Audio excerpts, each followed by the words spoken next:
Amin. Beri kemuliaan bagi nama Tuhan Yesus Kristus dan silakan duduk. Setiap Bapak Ibu Saudara semua, shalom. Sekali lagi shalom.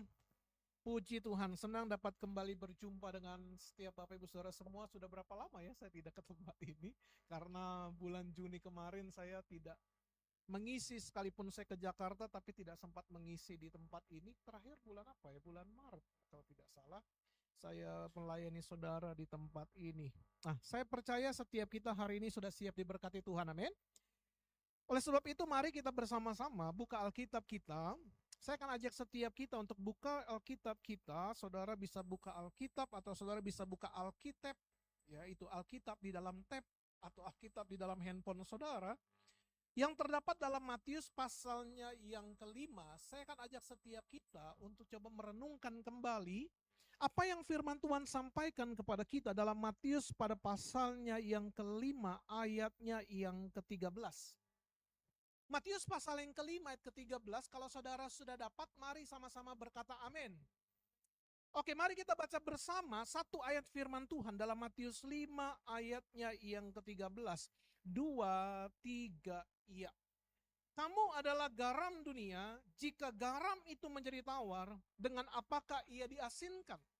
Tidak ada lagi gunanya selain dibuang dan diinjak orang. Nah, dari ayat ini saya mau mengajak kita untuk merenungkan satu hal atau merenungkan satu perenungan kita yang saya beri judul, boleh dibuka slide-nya, yang saya beri judul tentang kita semua, saudara dan saya dipanggil menjadi garam.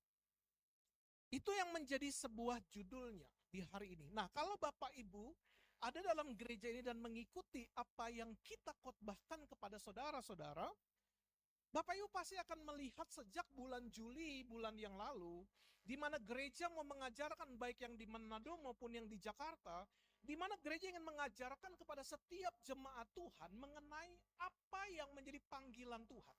Mau mengajak kita memahami kenapa Tuhan tempatkan kita ada dalam dunia ini. Dan satu hal yang saya percaya bahwa Tuhan menempatkan kita dalam dunia bukanlah tanpa alasan. Bukanlah sebuah kebetulan, tetapi ada dalam rencananya Tuhan. Beberapa hari ke belakang saya banyak sekali melayani kedukaan Bapak Ibu. Kebetulan banyak ada pengerja kita yang meninggal, ada juga orang tua dari jemaat dan lain sebagainya. Banyak kali saya melayani dalam periode 2 minggu, 3 minggu ke belakang ini, begitu ya di Manado. Lalu terakhir kemarin pada saat saya menyampaikan firman Tuhan, karena ada satu penanggung jawab ibadah kita di Sonder yang meninggal orang tuanya, lalu saya memberikan pesan kepada keluarga dan kepada semua jemaat yang hadir begini Bapak Ibu. Suka ataupun tidak suka, kalau kita hari ini masih hidup, kalau kita hari ini masih bernafas, berarti kita harus sadar tugas kita belum selesai. Karena bagi orang yang sudah meninggal, artinya tugasnya sudah selesai. Pak Bu, suka ataupun tidak suka, kalau Tuhan masih mempercayakan kita ini hidup, masih mempercayakan kita bernafas, berarti kita masih punya tugas. Persoalannya adalah, apakah kita sadar bahwa ada tugas yang kita bawa, yang kita harus pikul, yang kita harus kerjakan, yang sampai suatu saat nanti pada saat kita mati, kita akan memberikan pertanggungan jawab kepada Tuhan. Seringkali banyak ada orang bilang begini, Pak, kan Alkitab sudah katakan umur manusia itu 70 tahun, 80 tahun kalau kuat. Ya sudahlah Pak, target saya sekarang kan saya masih umurnya 20 tahun Pak Pendeta. Kan masih panjang tuh, masih ada 50 tahun begitu ya. Ya nanti sajalah Pak untuk saya melayani Tuhan. Nanti sajalah Pak, kalau saya sudah umur 40 tahun baru mulai coba ikut Tuhan melayani dia. Hidup sudah lebih benar. Terus saya bilang begini, kalau kita renungkan baik-baik dan sering kali kalau kita pergi ke pemakaman atau pergi ke kuburan, biasanya kalau di Manado itu kan kuburannya bagus-bagus ya. Kuburannya kan keren-keren begitu ya. Kuburannya kan banyak bangunan-bangunannya ya. Kalau saudara pergi ke kuburan dan melihat batu nisan, saudara akan melihat perbedaan tahun lahir, perbedaan usia, baik usia muda maupun usia tua, baik anak-anak maupun orang dewasa. Makanya saya bilang begini, tidak ada seorang pun yang tahu berapa umur kita. Dan tidak ada seorang pun yang tahu kapan kita meninggal. Artinya adalah kita meninggal tidak pernah ditentukan umur, tidak pernah ditentukan kapan tahunnya, tidak pernah ditentukan bagaimana caranya. Betul ya? Tetapi apapun yang kita alami, apapun yang terjadi, mau kita sakit keras pun, tapi kalau Tuhan masih mengizinkan kita bernafas, kita pasti masih akan bernafas. Tapi kalau di mata Tuhan, tugas kita sudah selesai, mau dalam keadaan sehat pun, kita bisa dipanggil Tuhan. Sadarkah kita ditempatkan Tuhan hari ini, bukan sekedar kita hidup. Tapi kita ditempatkan Tuhan di tengah-tengah dunia ini karena Tuhan memberikan purpose, Tuhan memberikan tujuan, Tuhan memberikan janji, Tuhan memberikan target, Tuhan memberikan tanggung jawab kepada kita untuk kita emban dan kita selesaikan. Dan persoalannya, apakah setiap kita sudah mengerti panggilan Tuhan bagi setiap kita masing-masing pribadi lepas pribadi? Seringkali kalau di acara duka, saat saya menyampaikan firman Tuhan kepada jemaat, saya coba ajak mereka berpikir, dan saya seringkali katakan begini, kalau kita hanya sekedar hidup, dari kecil kita lahir, bertumbuh, dikasih makan orang tua, kita bertumbuh menjadi besar, balita, masuk sekolah SD, SMP, SMA, kuliah, mulai pacaran, terus menikah, pada saat menikah, punya anak, mengawinkan anak, punya cucu, ya kita mati. Kalau kita hanya melihat siklus kehidupan yang demikian, saya mau bilang, binatang-binatang pun melakukan siklus yang demikian. Makhluk hidup pun punya siklus yang demikian. Tetapi para binatang tidak pernah diberikan tanggung jawab oleh Tuhan. Tetapi saudara dan saya diberikan tanggung jawab. Saudara dan saya punya panggilan dari Tuhan. Dan salah satu panggilan yang mau kita bahas hari ini, tentang bagaimana Tuhan memanggil kita untuk menjadikan. Pak, Bu, saya mau kaitkan khotbah ini dengan sebuah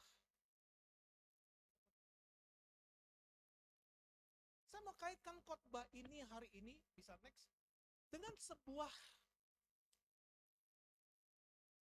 perenungan bagi kita semua, yang saya kaitkan dengan karena ini bulan Agustus, dan di bulan Agustus ini kan kita memperingati hari kemerdekaan begitu ya, yang sudah 81 tahun kita merdeka. Saya mau kaitkan dengan khotbah hari ini mengenai kemerdekaan bangsa kita. Kenapa saya sampaikan ini kepada saudara? Karena di bulan Juni yang lalu, pada saat saya harus mempersiapkan materi khotbah dan outline khotbah, garis besar khotbah bagi para pendeta di gereja ini, saya ditanya oleh para pendeta, Pak, apa yang mau Bapak sampaikan kepada jemaat, pesan apa? Bapak kasih bimbingannya, nanti kita akan buat khotbah. Lalu pada saat saya menggumuli apa yang menjadi khotbahnya, lalu saya teringat tentang hari kemerdekaan bulan ini. Pak, Bu, hari ini kita sedang ada di dalam masa-masa yang kita kenal dengan namanya bonus demografi. Saudara pernah mendengar istilah ini? Bahwa Indonesia hari ini sedang memasuki puncak bonus demografi, terutama secara khususnya di tahun 2028, 2 tahun dari sekarang sampai 2031. Di mana bonus demografi ini adalah sebuah istilah yang digunakan untuk menentukan bahwa sebuah bangsa atau sebuah negara memiliki populasi tingkat anak muda atau tingkat usia produktif jumlahnya lebih besar daripada usia non-produktif. Artinya adalah bahwa usia orang yang siap bekerja jumlahnya melampaui jumlah anak-anak dan lansia yang tidak bekerja. Nah, puncaknya itu berada di tahun 2028 sampai 2031. Kalau saudara memperhatikan dari beberapa saat yang lalu dari Presiden Joko Widodo seringkali mencanangkan dan melontarkan sebuah perkataan bahwa kita sedang menuju Indonesia emas 2045. Kita sedang mengalami hari ini bonus demografi. Tetapi kalau saudara lihat di media sosial kan muncul ya. Pertanyaannya begini, Indonesia akan emas atau Indonesia jadi cemas? Kan gitu. Indonesia emas atau Indonesia jadi cemas? Pak, Bu, dua hal ini kita yang akan menentukan. Dua hal ini setiap kita yang akan menentukan apakah bangsa kita bisa menjadi Indonesia emas 2045 atau malah menjadi Indonesia cemas 2045. Sederhananya adalah bahwa pada saat kita mengalami puncak bonus demografi di mana jumlah usia produktif tertinggi sepanjang sejarah Indonesia, terbanyak sepanjang sejarah Indonesia, tapi persoalannya kalau jumlah yang sangat besar ini tidak bisa terakomodir dalam pekerjaan, maka saya khawatir kita nggak bisa menjadi bangsa yang disebut Indonesia emas, tapi menjadi Indonesia cemas. Kenapa demikian? Karena saudara bisa bayangkan, kalau jumlah usia kerja banyak, tetapi lapangan kerjanya sedikit, maka akan menciptakan apa? Pengangguran. Persoalannya kalau penganggurannya tinggi, maka yang terjadi apa? Kalau pengangguran tinggi di satu daerah, terjadi apa? Kriminalitas pasti tinggi. Persoalan ekonomi pasti tinggi. Kerusuhan bisa terjadi dan lain sebagainya. Pak, Bu, tahukah hari-hari ini kita sedang masuk dalam masa penentuan akan bangsa ini? Mungkin saudara tanya saya, Pak, kenapa sih Bapak sebagai gembala harus mengurus hal-hal yang demikian? Pak, Bu, saya percaya begini, bahwa Tuhan memanggil saudara, memanggil saya, bukan sekedar tadi saya katakan, bukan sekedar kita. Tuhan memanggil saudara dan saya karena Tuhan punya maksud dan tujuan untuk kita melakukan sesuatu. Dan bukankah Tuhan memanggil kita ke tengah-tengah dunia dan dia berkata kepada kita, kamu adalah garam dunia. Artinya apa? Seringkali banyak orang Kristen hanya berpikir gini, Pak, kita ini kan orang percaya, kita ini kan ditarik oleh Tuhan, dikumpulkan menjadi orang-orang percaya. Kita kan orang-orang yang dikuduskan, Pak. Maka Pak, tugas kita ya berkumpul saja, Pak. Bersekutu saja di dalam gereja. Pak, Bu, Tuhan memanggil kita bukan hanya sekedar kita kumpul-kumpul di dalam gereja, tapi Tuhan memanggil kita untuk dia mengutus kita ke tengah-tengah dunia. Kenapa? Karena kita adalah garam dunia. Saudara dan saya adalah garam dunia. Dan hari-hari ini bangsa kita tidak kekurangan orang pintar. Banyak orang pintar. Tetapi bangsa kita ini sedang mengalami yang namanya kekurangan orang-orang yang bisa dipercaya. Kita nggak kekurangan orang pintar kok. Kalau saudara lihat, banyak penemu-penemu juga dari Indonesia. Banyak orang bisa menciptakan sesuatu, muncul dari bangsa ini. Kita nggak kekurangan. Tetapi persoalannya adalah hari ini kita sedang mengalami, kita sedang menghadapi kemungkinan krisis yang terjadi di depan kita. Nah, persoalannya adalah kenapa krisis itu bisa terjadi? Persoalannya karena bangsa ini kita sedang kekurangan orang-orang yang bisa dipercaya. Kenapa? Sederhananya, karena krisis yang kita bisa hadapi di bangsa ini bukan karena teknologi, bukan juga karena ekonomi, tetapi krisis yang terjadi yang bisa datang dalam kehidupan bangsa ini karena dunia sedang mengalami krisis karakter. Orang bisa semakin pintar, tapi semakin pintar tetapi tidak semakin benar. Dan tahukah saudara, negara bisa hancur bukan karena kurangnya orang pintar, tapi kalau orang pintar tidak benar, orang pintar tidak di dalam Tuhan, maka yang terjadi, orang pintar justru bisa menciptakan sesuatu yang menimbulkan kekacauan. Makanya hari-hari ini, saudara dan saya ditantang. Apakah saudara ingin melihat Indonesia menjadi Indonesia emas atau malah menjadi Indonesia cemas? Hari-hari ini kita yang sedang mempersiapkannya, Bapak. Mungkin saudara tanya sama saya begini, Pak, tapi kan Indonesia emas itu kan 19 tahun dari sekarang. Jemaat-jemaat kami yang ada di Manado itu kan juga banyak orang tua. Banyak orang-orang yang sudah, orang bilang kalau orang Jakarta bau tanah gitu. Yang sudah sebentar lagi menghadapi tanah begitu. Bapak, ngapain kita repot-repot mikirin Indonesia emas 2045? Toh umur saya mungkin tidak lama lagi gitu. Tapi tahukah saudara, seringkali ya, pada saat saya coba merenungkan, seringkali kita sebagai orang percaya berpikir gini, Pak, ya hari ini kan kita masih baik-baik saja lah Pak, ya sudah Pak, puji Tuhan, Alhamdulillah, kan hari ini baik-baik. Pak Bu, kita seringkali lupa, ini seringkali kita lupa. Kita seringkali lupa memikirkan generasi sesudah kita. Kita lebih suka memikirkan apa yang bisa kita dapatkan saat ini.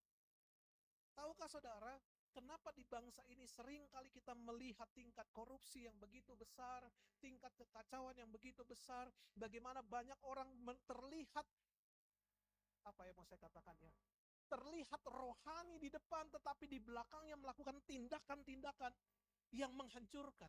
Pak Bu, kita bukan kekurangan orang-orang pintar, kita kekurangan orang yang hidup benar. Kenapa orang banyak begitu serakah di tengah-tengah kehidupan kita hari-hari ini? Karena yang mereka banyak pikirkan adalah bagaimana supaya saya, bagaimana supaya hari ini, tapi tidak pernah berpikir bagaimana generasi sesudah kita. Dan Tuhan memanggil saudara, Tuhan memanggil saya untuk memikirkan apa yang terjadi dan apa yang harus kita siapkan kepada generasi sesudah kita. Kalau Bapak Ibu pelajarin sejarah, hari ini saudara dan saya kita bisa mengenal Yesus sebagai Tuhan. Kita harus sadar karena ada orang-orang Eropa yang datang ke Indonesia membawa pesan Injil masuk ke Indonesia, betul ya? Kalau hari ini kita bisa memuji Tuhan, kita bisa mengenal Yesus sebagai Tuhan, kita harus sadar karena ada orang-orang Belanda, ada orang-orang Portugis, ada orang-orang Jerman, para misionaris-misionaris Eropa yang datang ke Indonesia di abad 20, misionaris-misionaris Amerika masuk ke Indonesia untuk menyampaikan kabar baik, dan kita hari ini bisa mengenal Yesus sebagai Tuhan dan Juru Selamat. Tapi pertanyaannya, bagaimana keadaan Eropa, kekristenan di sana, gereja di sana? Yang sering kali kalau saudara bisa melihat berita-berita, hari-hari ini berapa banyak gereja yang beralih fungsi dari tempat ibadah menjadi diskotik, dari tempat ibadah menjadi nightclub, dari tempat ibadah menjadi museum, dari gereja untuk menyembah Tuhan menjadi tempat ibadah. Bukan lagi ibadah Kristen. Mungkin saudara berpikir, apa kita sekarang baik-baik saja. Karena saya dari Manado, kalau saudara orang Manado pasti tahu, Pak Yusak ya pasti sudah mengerti begitu ya. Dan semua kita mungkin kalau saudara pernah ke Manado, saudara pasti tahu Manado itu banyak orang mengenal Manado dengan kota 1000 gereja. Karena sejak saudara turun dari bandara, saudara akan diperlihatkan kiri kanan sampai saudara geleng-geleng gereja dengan bangunan-bangunan yang indah dan megah. Tapi yang coba pernahkah kita pikirkan, apakah kita hanya sekedar bangga dengan bangunan yang kita miliki hari ini? Tapi persoalannya, apakah gereja memikirkan untuk generasi berikutnya? Kalau saudara pernah menonton pertandingan atletik cabang lari estafet, betul ya, saudara pernah melihat? Pak Bu, pelari estafet, walaupun pada saat dia memulai start, dia memulai dengan baik, dia bisa memposisi urutan yang paling pertama, lawan-lawannya ada di belakang dia, dan banyak foto sudah menyorot dia menjadi urutan paling pertama dalam berlari. Pak Bu, tapi pada saat dia tidak bisa memberikan tongkat dengan baik kepada pelari seterusnya, pelari berikutnya, walaupun dia di posisi pertama pada saat dia memulai, tidak akan pernah ada artinya kalau pelari berikutnya tidak bisa mencapai garis finish. Tanpa kita sadar, kita mungkin bisa bangga dengan gereja yang kita miliki hari ini. Kita mungkin bisa bangga dengan bangunan yang kita punya. Tapi kalau gereja tidak bisa memberikan tongkat estafet kepada generasi berikutnya, sebenarnya kita sedang gagal di dalam meneruskan dan membangun generasi sesudah. Dan saya sering kali bilang sama teman-teman di Manado, jangan pernah kita berbangga karena Eropa gerejanya lebih banyak dari kita di zaman. Jadi kalau hari ini kita tidak pernah berpikir untuk mempersiapkan generasi sesudah kita, maka saya bukan bernubuat, tapi saya hanya memperkirakan. Mungkin suatu saat Manado yang terkenal dengan bangunan gereja yang megah-megah dan yang luar biasa, mungkin hanya sekedar menjadi hiasan belaka. Dan tahukah saudara, kalau hari ini kita diingatkan Tuhan bahwa saudara dan saya bukan sekedar sebagai makhluk hidup manusia ciptaan Tuhan, tapi Tuhan mengingatkan kita bahwa saudara dan saya adalah garam bagi dunia. Saudara dan saya dipanggil Tuhan menjadi garam. Saudara dan saya diingatkan Tuhan untuk berperan bagi dunia. Dan seharusnya setiap kita juga harus sadar, ada sesuatu yang harus kita kerjakan. Ada sesuatu yang harus kita lakukan. Saat saya 6 tahun lalu ke Manado, saya mau mengajak saudara merenungkan sederhana hal ini. Saya diingatkan Tuhan, bukan diingatkan, sebenarnya saya bertanya sama Tuhan akan apa yang harus saya lakukan dan kerjakan saat saya ada di Manado. Di 6 tahun yang lalu, di zaman 3 bulan COVID, saya pergi ke Manado untuk meneruskan penggembalaan. Saya bertanya sama Tuhan, untuk apa saya ada di sini? Dan kenapa saya ada di tempat ini? Karena kalau saya mau menikmati kenikmatan, saya lebih nikmat ada di kota ini, di kota Jakarta. Saudara mau mencari apa di Jakarta itu mudah. Saudara mau beli-beli online, lebih murah di sini. Betul ya Pak Yusuf? Makanya barang-barang tetap saja saya beli dari Jakarta kirim ke Manado. Semua enak. Tapi pada saat Tuhan bawa saya ke Manado, saya harus bertanya, Tuhan kenapa Tuhan bawa saya ke sini? Lalu ayat inilah yang muncul. Dan ayat inilah yang Tuhan dorong sama saya untuk saya bekerja melakukan. Mari kita buka bersama-sama. Buka Yeremia 29. Ayatnya yang ke-7. Yeremia 29 ayatnya yang ke-7. Sepertinya kalau saya mau khotbahkan full ini bisa sampai jam 9 malam gitu. Kayaknya saya harus banyak potong-potong begitu ya hari. Tapi saya mau saudara memahami, kalaupun saya tidak bisa selesaikan semuanya, tapi saudara memahami apa yang saya maksudkan. Dalam Yeremia 29 ayat 7, mari kita baca bersama-sama firman Tuhan 2, 3 ya. Usahakanlah kesejahteraan kota kemana kamu aku buang, dan berdoalah untuk kota itu kepada sebab adalah kesejahteraanmu. Perhatikan baik firman Tuhan. Usahakanlah apa? Kesejahteraan kota kemana kamu aku buang.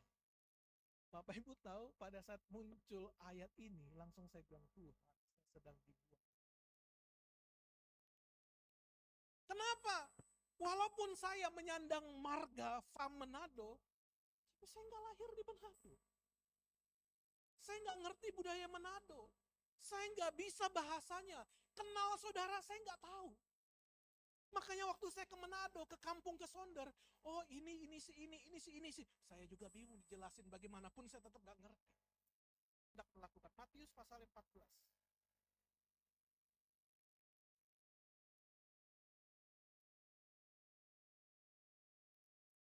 Matius 14 ayat 15 dikatakan firman Tuhan begini, menjelang malam murid-muridnya datang kepadanya dan berkata, tuh tempat ini suci dan hari sudah mulai malam. Suruhlah orang banyak itu pergi supaya mereka dapat memberikan kisah bagaimana pada saat Yesus pada saat itu melayani banyak orang, dan orang-orang jumlahnya sangat banyak. Alkitab bilang ada 5.000 laki-laki di situ. Makanya murid-murid bilang gini, Guru, Tuhan, tempat ini sunyi, hari sudah mulai malam. Suruh orang-orang ini pulang, suruh orang-orang ini pergi, sehingga mereka bisa membeli makanan di desa-desa. Karena apa? Kita nggak punya makanan untuk kasih mereka makan. Bayangkan Tuhan, 5.000 laki-laki loh. Apalagi 5.000 laki-lakinya orang Manado. Wah, itu susah, porsinya 2 soalnya. Suruh mereka pulang. Tapi ayat ini coba selanjutnya. Ayat inilah yang berbicara selanjutnya. Tetapi Yesus berkata kepada mereka apa? Tidak perlu mereka pergi. Lalu apa? Saudara bisa perhatikan, kamu harus, kata kamu ini siapa? Murid-murid. Yang tugasnya apa? Menginjil. Memberitakan firman. Tapi Tuhan bilang, kamu harus kasih makan. Bapak Ibu tahu, pada saat saya baca ayat ini, langsung puk. Kamu bukan sekedar pendeta. Kamu harus kasih mereka.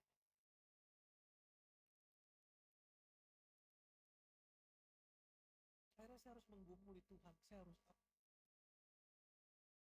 apa yang harus saya kerjakan?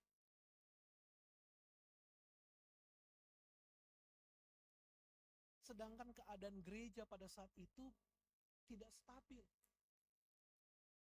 Gimana caranya? Tapi tahukah saudara, saya hanya percaya begini. Pada saat kita belajar taat mengikuti Tuhan, dan kita mempersilahkan Tuhan berjalan di depan kita, dan kita mengikuti Dia, maka kemana Dia pergi dan kemana Dia suruh kita ikut. Kalau suatu ketika pada saat berjalan, kita ikut Tuhan dalam perjalanan Dia di depan kita, dan tiba-tiba ketemu batu, saya tanya sama saudara, yang ketemu batu duluan kita atau Tuhan? Tuhan. Kalau kita minta Tuhan, Tuhan Engkau berjalan di depan saya mengikuti Engkau dari belakang, dan pada saat kita berjalan mengikuti Tuhan, ketemu masalah, yang hadapi lebih dulu Tuhan atau kita? Tuhan. Karena Tuhan yang berjalan di depan kita. Tapi kan seringkali kita sebagai manusia senangnya apa? Tuhan, saya mau melakukan A. Tuhan berkati ya. Saya mau melakukan B nih Tuhan. Tuhan berkati ya. Tuhan, saya mau kerja ini nih. Saya mau bisnis ini nih Tuhan. Tuhan berkati ya, supaya bisnis saya berhasil nih. Kalau bisnis saya berhasil, perpuluhan masuk buat Tuhan. Kan seringkali kita begitu. Tapi pernahkah kita mengubah doa kita dengan sebuah pertanyaan, Tuhan, apa yang Tuhan ingin saya lakukan dan kerjakan?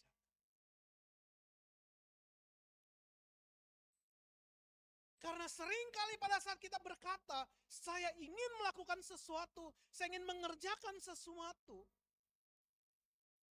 kita hanya sekedar hari ini berkata, Tuhan ikut saya mau pergi ke tempat A. Tuhan ikut ya, Tuhan jagain ya, Tuhan berikan kesuksesan ya, Tuhan buat berhasil. Tapi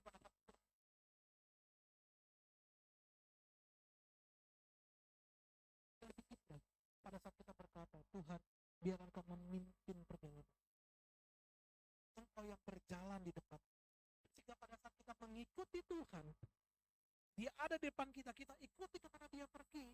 Dan kalau ketemu masalah, bukankah Tuhan akan berhadapan dengan masalah lebih gede? Kalau pada saat kita mengikuti Tuhan dan tiba-tiba ketemu pintu yang tertutup, bukankah Tuhan yang sanggup membuka dan kita akan menikmati dan melewati? Maka pada saat saya masuk ke Manado, saya bertanya, Tuhan, apa yang harus saya kerjakan? Saya nggak punya kemampuan. Saya bukan orang bisnis. Saya bukanlah pengusaha. Saya bukanlah orang yang bisa menciptakan lapangan kerja dan lain sebagainya. Saya nggak bisa melakukan apa-apa. Tiba-tiba di tahun 2023, hanya terbersit sebuah ide, di mana saya ingin membuka sebuah sekolah. Cita-citanya nanti saya bisa membangun sebuah sekolah. Itu cita-cita. Tapi waktu itu hanya terpikir gini, Tuhan, kalau Tuhan menginginkan saya membuat sebuah sekolah, karena waktu itu sebelum orang tua saya meninggal, papa saya meninggal, dia pernah bilang sama saya gini, ya kamu seriusin aja, siapa tahu suatu ketika bisa bikin sekolah. Hanya ngomong begitu. Makanya pada saat saya ke Manado tahun 2020 saya mengambil magister pendidikan. Sebenarnya sekedar untuk bisa menggenapi apa yang dia bilang. Saya nggak tahu arahnya kemana. Saya pikir ya sudah, masuk aja magister pendidikan. Supaya kalau nanti mau buka sekolah, ya saya sebagai magister pendidikan saya punya kriteria untuk masuk dalam dunia pendidikan. Hanya sekedar begitu.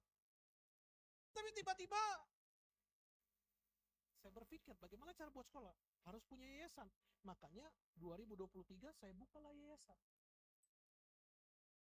Tujuannya sederhana, buka sekolah. Tetapi pada saat yayasan terbuka, saya pikir udahlah buka yayasan, kan gampang dengan notaris, tinggal urus izinnya, buka notaris, keluarlah NIB-nya, nomor induk berusaha dan lain sebagainya, udah selesai pendidikan. Selesai semuanya. Saya nggak tahu saya harus lakukan apa dengan yayasan sudah ada, izinnya sudah ada, tapi mau buat apa? Nggak tahu. Makanya sepanjang 1 tahun bisa aktivitas apa? Jadi saya bilang begini, tapi kalau mau minta dana, kita nggak punya dana, saldonya 0 saya bilang. Tapi kalau mau buka MBG pakai izin yayasan gereja, ya boleh aja, nggak apa-apa. Tapi ingat ya, kita nggak punya dana, saya bilang. Oh nggak apa-apa Pak, kita nggak butuh dana, kita butuh yang penting yayasan gereja boleh dipakai buat membuka dapur. Ya oke, akhirnya diurus lah izinnya. Dia jual ini, dia gade ini, dia sewa ruangan, dia sewa sebuah rumah, direnovasi lah, dibuatlah ini, dipersiapkan ini, alat-alat ini dan seterusnya. Tiba-tiba stuck. Kenapa? Karena nggak cukup uang. Kenapa? Karena kan untuk membuka satu dapur kan cukup besar. Tiba-tiba nggak cukup uang. Semua sudah dibayar, rumah sudah dibayar, sudah direnovasi, beberapa peralatan sudah dibeli. Tapi stuck. Datanglah ke gereja, Pak. Ternyata uangnya nggak cukup, ini bagaimana Pak? Ini saya sudah gadekan ini, saya sudah gadekan itu. Pada saat datang ke gereja ya kita bilang, mau bagaimana? Kita juga nggak ada uang. Gereja nggak punya uang. Yayasan saldo masih 0. Kita nggak punya donatur. Kita nggak punya dana-dana CSR yang masuk ke yayasan. Kita nggak ada aktivitas selama ini. Terus ini yang kita bilang, ya kalau memang Tuhan mengizinkan, Tuhan pasti buka jalan. Kalau Tuhan ingin membuat ini semua, Tuhan pasti menyediakan. Ini kan klise kata-kata pendeta ya. Percaya saja, kan gitu ya. Itu kan kata-kata klise pendeta begitu. Pokoknya percaya. Oh begitu ya Pak. Oh ya oke. Datanglah ke ketua yayasan. Ketua yayasan kita kan kepala cabang. Boleh kakak disupport.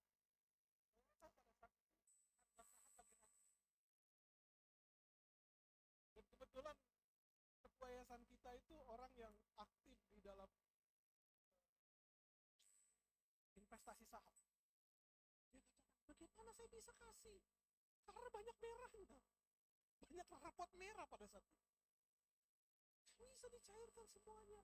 Aduh Pak, tolong, kita ini sudah nggak tahu mau bagaimana, mau ke kiri salah, mau ke kanan salah, rumah sudah digade, ini sudah dijual dan lain sebagainya.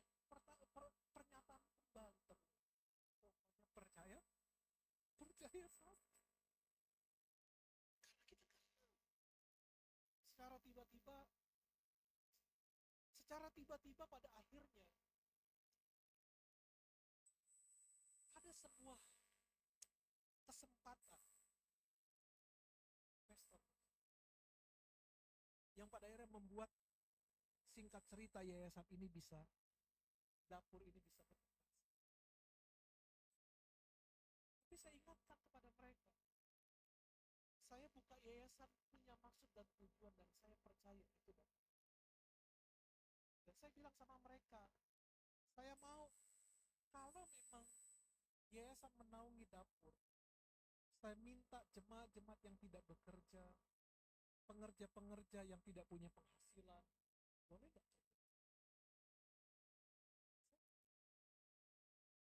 Tapi saya pengen kalaupun itu Tuhan izinkan untuk bahwa setiap orang yang kerja ingat, kalau kita hanya orientasinya dapat ini, sekedar kita dapat penghasilan, buang jauh-jauh. Tetapi semua orang yang bekerja orientasinya kita melakukan seperti untuk Tuhan. Berikanlah pelayanan terbaik. Berikanlah yang maksimal. Jangan sampai terjadi yang tidak-tidak. Saya ingatkan yang jujur. Kalaupun harus kerja sama-sama supplier, coba yang itu. Itu yang saya ingatkan. Saya biarkan. Berjalanlah. Akhirnya per hari ini kita memberi makan 3.515 paket per hari.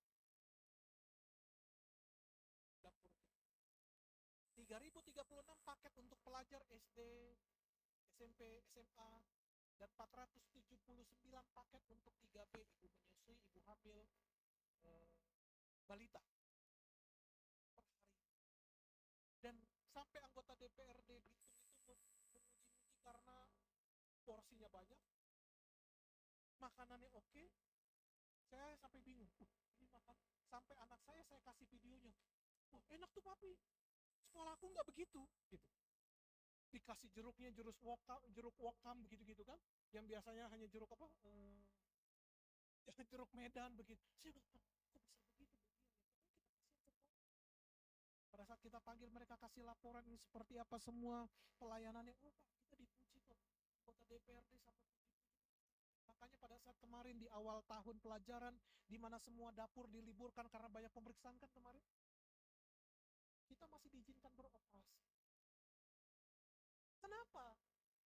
Karena yang kita dorong adalah tempat ini bukan sekedar kita mendapatkan gaji, bukan sekedar kita menambah penghasilan, tapi saya harus dorong mereka, ingatlah di tempat itu kita. Dan pada saat kita melayani, bukan sekedar kita melayani manusia, kita sedang melayani Tuhan. Saya tidak bisa memberikan makanan, saya tidak bisa memberikan uang, saya nggak bisa memberikan apa-apa. Tetapi pada saat apa yang kita lakukan bisa membuat orang mendapatkan sesuatu, itulah sukacita. Saya sebagai gembala,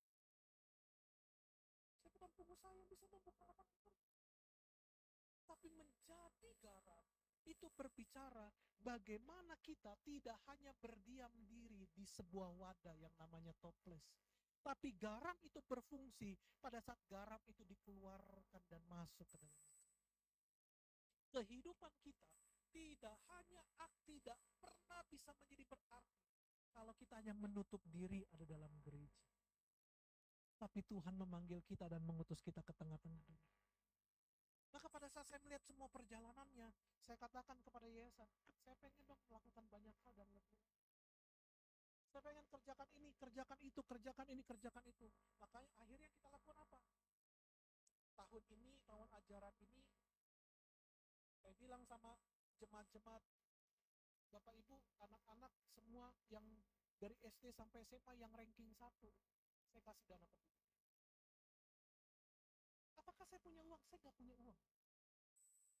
Tapi saya bilang, Tuhan yang akan memberkati melalui yayasan. Makanya saya bilang sama guru sekolah minggu, guru sekolah minggu semua cabang kumpulkan. Siapa yang ranking 1?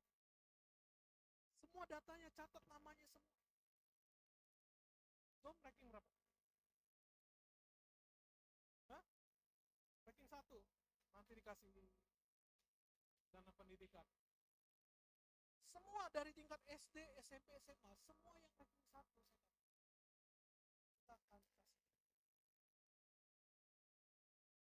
Lalu ada yang nyeletuk tanya, anak muda, Pak, kami yang kuliah Pak.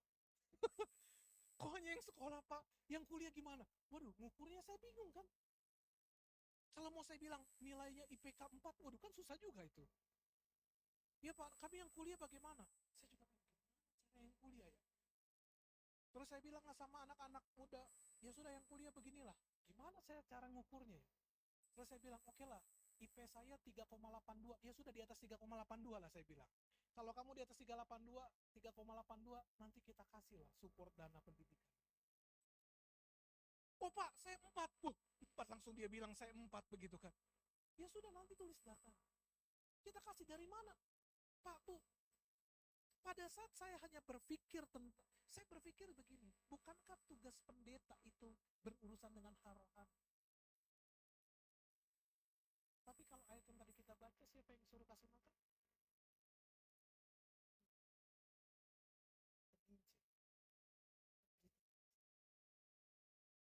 Pada saat merenungkan itu semua berarti seringkali pada saat gereja hanya berfokus, ya Pak, urusan gereja kan urusan rohani. Gak usah lah mikirin perut orang, gak perlu lah mikirin bagaimana penghasilan orang. Pada saat saya baca Alkitab, justru gereja harus bisa melakukan hal-hal yang tidak hanya berkaitan dengan hal rohani.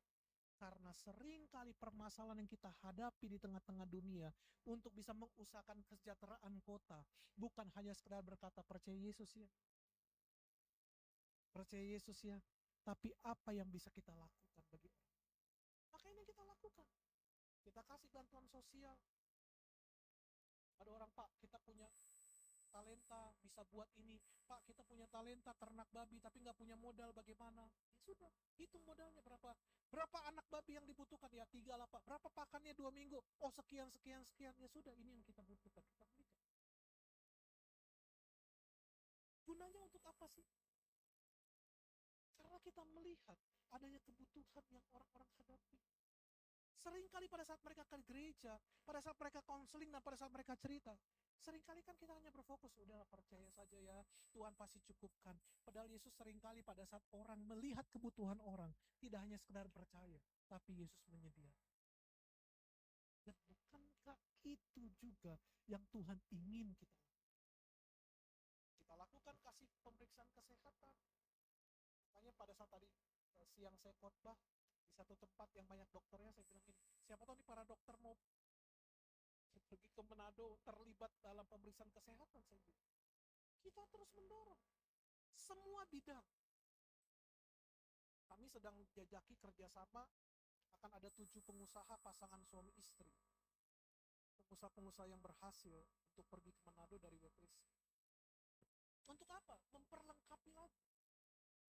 Dan ini yang kita dorong. Makanya saya bilang sama jemaat-jemaat, saudara kalau dipanggil Tuhan sebagai pengusaha, sebagai pebisnis, ayo sama-sama. Sama-sama kita melakukan. Dan ini yang sedang kita kerjakan. Pak, Bu, kalau Pak Yusuf pasti tahu data. Manado ini sedang masuk ke dalam sebuah persoalan. Ini direkam itu. Saya baca data.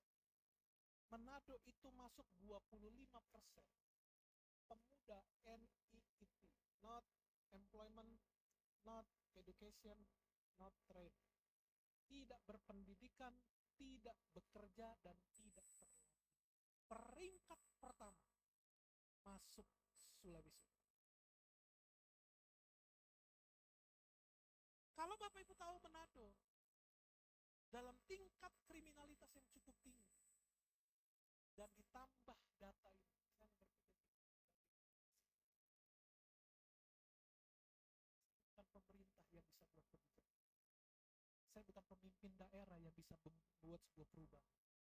Tapi apa yang Tuhan kasih kepada saya dan di tangan saya coba. Maka pada saat ada seorang jemaat bilang, Pak, Bapak mau gak gereja kita buka kerjasama sama perpustakaan nasional? Lalu saya bilang, oh ya saya mau. Apa syaratnya? Gak perlu syarat Pak, yang penting mau. Oh ya sudah, oke. Terus bagaimana nanti? Ya Pak, nanti mungkin akan disupport 1000 buku dari perpustakaan.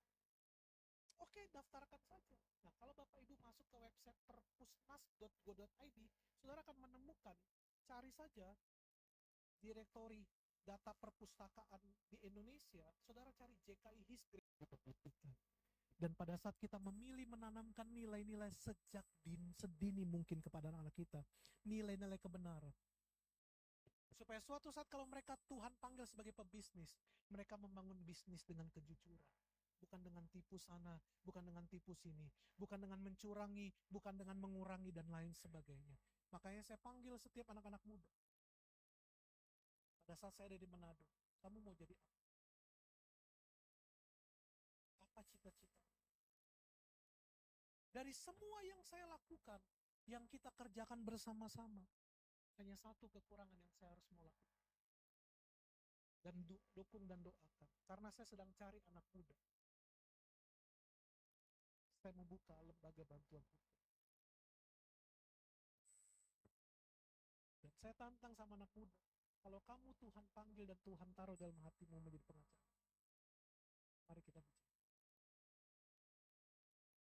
Karena saya banyak melihat orang yang masuk ke dalam penjara bukan karena salah, bukan karena melanggar, tapi seringkali karena buta hukum. Dan seringkali pada saat saya melihat Tuhan taruh hati saya, apa saya bisa berbuat? Daripada kita hanya berkomentar, daripada kita hanya sekedar memaki, daripada sekedar menghujat, mari bertindak. Karena Tuhan bilang begini, usahakan kesejahteraan. Mengusahakan bukan sesuatu yang enak. Kita harus turun, kita harus kerja, kita harus melakukan, dan lain sebagainya. Tapi Tuhan bilang begini, kalau kota itu sejahtera, kota itu diberkati, dan saya rindu, dimanapun Tuhan tempatkan saudara, saudara ada di Jakarta, saudara ada di Jawa Barat, saudara ada di manapun, saudara bisa mengusahakan kesejahteraan. Saudara bisa dipanggil Tuhan menjadi garam, dan saudara mengerti bahwa Tuhan. Saya bagi kita semua, supaya setiap kita hari ini memahami, Tuhan menempatkan kita di dalam dunia, bukan sekedar kita hidup, tapi Tuhan menempatkan kita di dalam dunia ini, supaya kita menjadi garam, supaya kita memberi pengaruh, supaya kita bisa mengubah rasa, sehingga di tempat mana kita ada, yang tadinya tempat itu tidak lagi terasa, menjadi berasa, karena ada kita anak-anak Tuhan di dalamnya. Amin. Tuhan Yesus memberkati kita semua. Mari kita berdoa.